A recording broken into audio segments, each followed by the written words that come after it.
Professor. Today, our topic is the evolution of social engineering attacks, trends, and techniques. My name is Avram Bekulatov, and my partner is Abdurrahman Abdullah. We made a research of this topic because it's a really interesting topic. Firstly, secondly, we have to somehow provide some information for people how these attacks exploit human behavior, the weakest side of our people humans life. For example, the weakest link in cybersecurity, and what strategies we can employ to stay one step ahead of this uh, dynamic street of our life. Today's but not dynamic. What I saying? It's a digital world. How we can?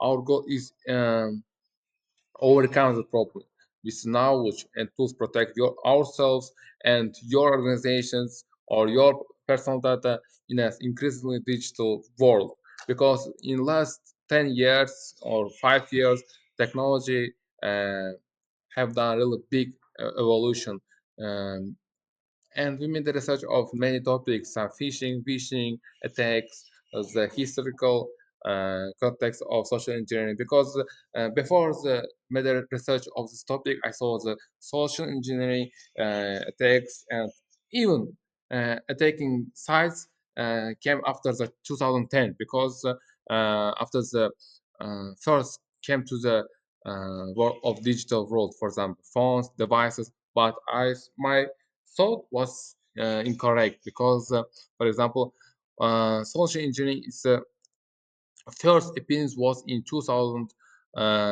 not 2000.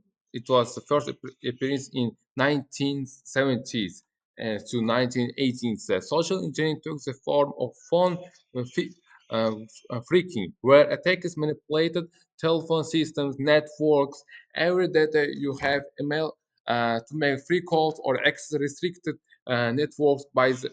And next attack was took place in 1990s. The rise of internet brought email phishing, where attackers could send send mails to you. Which kind of email you can say? Question. You may say which kind of emails. It's a fraudulent email to steal credentials or financial information, your data, your credits. No, it was in the spirit of time. There weren't any kind of credits. How I know. The early, but the early 2000s saw the proliferation of Nigerian scams, very increasing in the spirit of time, emerged as more uh, promising victims large amount of money in exchange for upfront payments. By 2013, while look, take a close in this topic in this gap, spear phishing emerged as more targeted and sophisticated from attack, using personal data to craft convincing messages. And uh, and after the 5 years ago in 2020s, we have faced advanced threats like deepfakes. The evolution of deepfakes was really a lot. Uh, was really a lot. From here, you can see from here you can see the deepfake, AR4 malware, voice cloning. What's deepfake? Deepfake is cloning your face, cloning your voices. It is really, it has become really popular, and day by day, this deepfakes system is revolutionizing, and it will be. I'm learning and this field. How I know this field, it will be really big outcomes if if we want inform people about this issue next 3 or 4 years later. This issue will be really great problem in over the world. From my, I can say that. And modern social engineering techniques, it's uh, where attackers combine psychology and cutting edge technology to achieve their goals. Uh, our what I can say, our main goal from this research is several key techniques that dominate today's street. landscape, each with its own methods and real-world examples. For example, I will provide some information about fishing, spear fishing, fishing, voice fishing, smishing, and I will inform you about the difference between all of them. What's the phishing? It's one of the most widespread social engineering attacks involving mass cybersecurity where attackers impersonate impersonate organizations to trick victims, enclosing sensitive information, reveal, revealing their passwords, for example, or credit card numbers, every data that belong to them. It's really, what I guess, it's really awful situation. You are gathering, you are protecting your data in your smartphone. You are thinking it's a secure, but one day when attackers made an attack to your phone, you lose everything. It's really strange. Well, as a while, spear phishing takes a step further by targeting specific individuals or organizations with highly personalized messages. For example, a notable case occurred between 2013 to 2015 years when spear phishing fisher from Lithuania posted a hardware what it was hardware provider Google and Facebook employs into sending payments total over $100 million. It's really a large amount of money. We can't imagine how it's this amount of money. Another example is 2014 when Sony Pictures hack took place in that period of time. They didn't know because they didn't have enough information. They didn't have enough knowledge of social engineering attacks because at the hackers they think critically. They are not like us. They are pretending. They are looking forward like they are thinking in another level. So you want to go inside of your feeling, inside of your character, inside of your brain. They're manipulating you. You don't know about that. Why? The next one is a wishing. Wishing or voice phishing involves a fraudulent phone calls where attackers impersonate trusted entities such as banks or tech supports. For example, it took place in Uzbekistan also. Phishing attacks are growing a big problem in our country also, with many individuals falling victim to call for supposed bank. For example, I had a situation with my plus my uncle's friend. He had this kind of voice phishing, and he lost his money, approximately $300. It's a reason why we don't know about social engineering. The problem why people report this, why journals they are not increasing this topic, why they are not informing about us on TVs. It's really we are living in digital world. Why they are not trying to help us. Why they don't do this? I don't know. I don't have any information. As a result, he lose money and data, highlighting a systemic issue. It's not his fault. It's the fault of our country. I can say they're not trying to help people. Say and I can say not at all is a problem of our country. It's a three part, one part of three. It's a problem of our country. It's mostly peoples are uh, they have become trusted to people. They don't wanna protect themselves from them.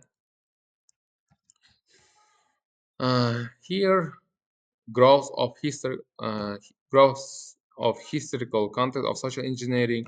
Here is a classic and modern attack techniques: phishing, spear phishing. What I just talk you and explained what is it: phishing, mishing, protection, and baiting. uh, it's case studies I informed you just now. uh, And let's talk about the pretexting. What's the pretexting? So pretexting is involves creating a fabricated person scenario to trick victims into guessing data uh, access data or system, unlike phishing, which often relies on urgency. Pretexting builds a credibility and confidence over time. It manipulates people's brain. It's going inside of your brain. You can't do nothing in this technique.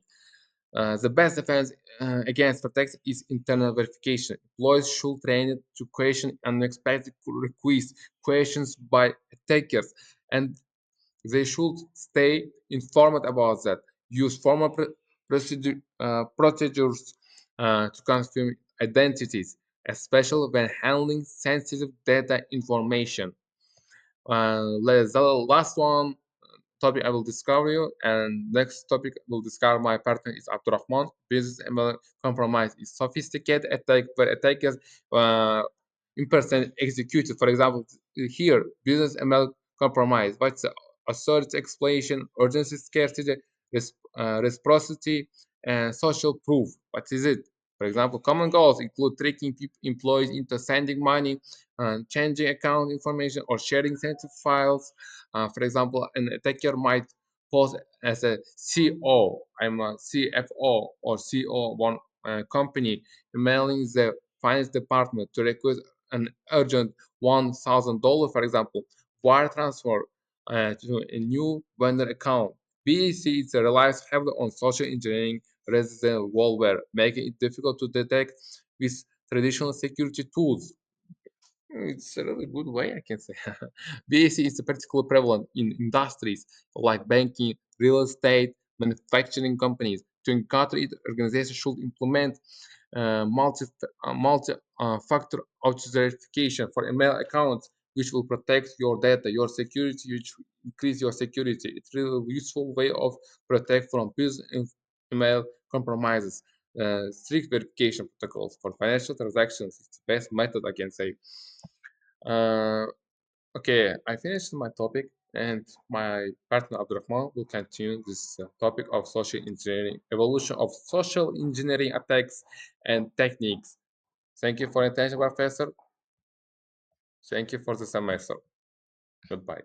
Uh, I hope it started, right? Yeah, thank you, Dr. Berg, for the first part, right? And I'm gonna begin with slide 5. So it's actually business email compromise and psychological tactics. Let's dive deeper into the psychology behind these attacks. So business email compromise, what is this? Or it's called BAC. It's when, let's say, attacker pretends to be your boss, CEO, your vendor. So they send, let's say, urgent email uh, and asking money or asking some sensitive data. These messages usually don't have any viruses or, let's say, links, and that's why they're hard to be detected. Let's say they rely 100% on a human factor, on a human trust. So as you can see here, here is let's say authority, urgency, reciprocity, and social proof.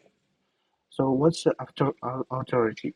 Whenever they are sending your email, as I said, they pretend to be someone who is higher than you. For example, your boss, your manager. How about urgency? We could say that they are pushing you.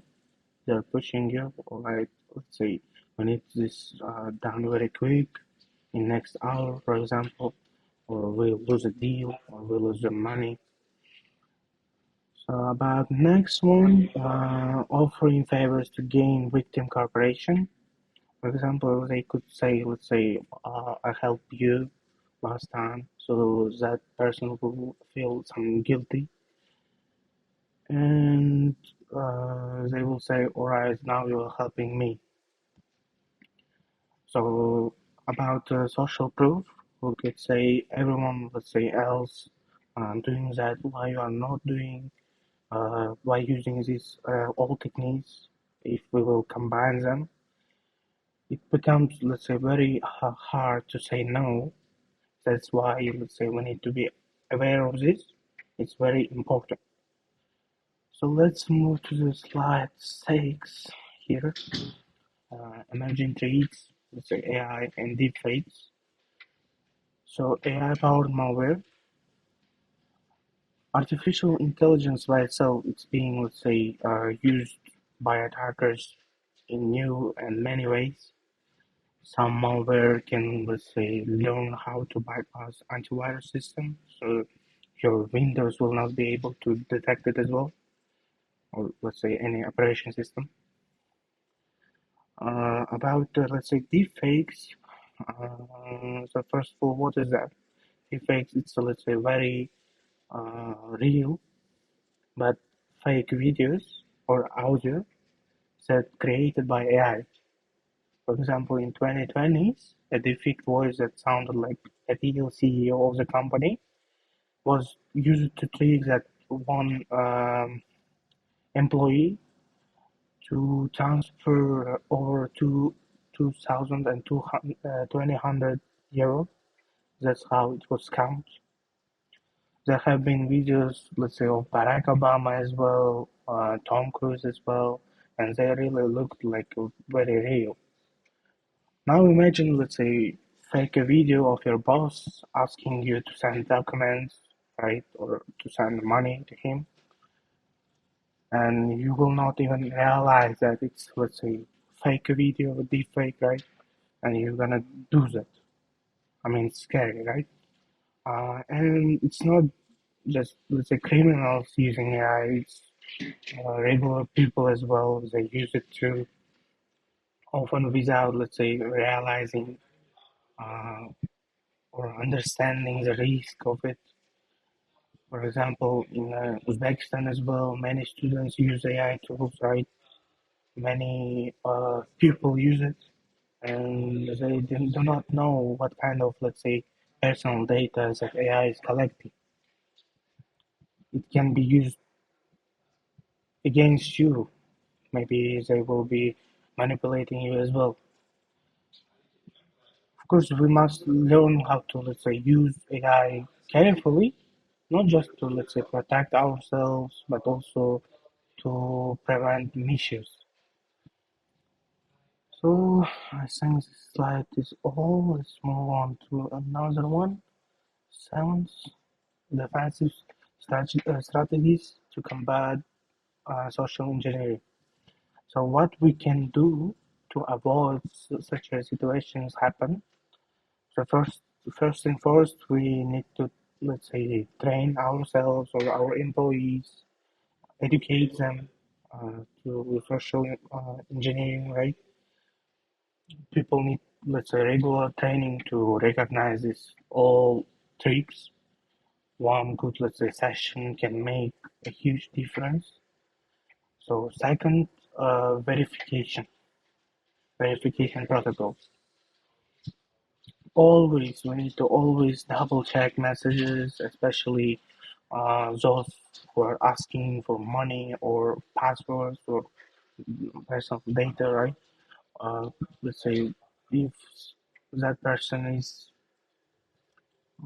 your friend or boss, you can call him directly, right? Without communication on an email, something like that. Third one is a multi-factor authentication. So we don't rely on a password, so we should not. So we need to use second authenticator like your email, for example, your Face ID, fingerprint, and that's how you will be somehow. That's how you will make it somehow, let's say, safe. And fourth one is a, let's say, technology used up to, let's say, to date antivirus software and firewalls. Some let's say companies even use AI to detect that fake emails or deep fakes. As you can see, you can use AI in both ways. You can attack someone with the help of AI, or you can defend yourself. So let's say, but the most important, let's say, the defense is, let's say, human. We need to stay alert. Don't trust everything that we see or hear. That's how we will be. We need to calm ourselves in a process of happening that attack. We need to think logically, more deeper That's how we will be avoiding to that attack to success. And I think it's very important to know uh, that strategies because uh, in your life it will be very helpful for you. For example, me myself, I even got scammed before. I was playing computer games, and we do have an account there. And one of my friends that I met online, they were offering me something, and I agreed because I was playing with him around 1 year. As you can see, 1 year is not uh, that much big time for them to scam you. They will analyze you. They will see how you're acting, and then when time is come, when time is came, they will scam you. That's all right. Let's move to another slide. So to sum up, to wrap up everything, I could say that social engineering is not going, let's say, far away. In fact, it's getting more dangerous as, let's say, AI becomes more powerful. But here's the good news, let's say, right? Every social engineering attack still needs a human to fail for it. That's the weak point of, we are, let's say, weak point of social engineering by itself. So if we stay informed, cautious, and alert, we can stop most of, let's say, these attacks before they succeed. It's not just the job of IT teams. Every person, every company, every, let's say, government must be involved in it because it's very important. The technology can, let's say, help, but human awareness is the strongest defense and strongest, let's say, weakness of the system, as I said. And I think that's all. Thank you for listening, and I hope this presentation helped to everyone, will help to um, our classmates as well, if they will see it. And I think we need to treat social engineering very seriously. Me myself, uh, I was working as a salesperson, and I know what we can do, and I know what my colleagues can do. That's why I really don't want to be on the place of our customers. Thank you very much, Professor, and thank you for the semester.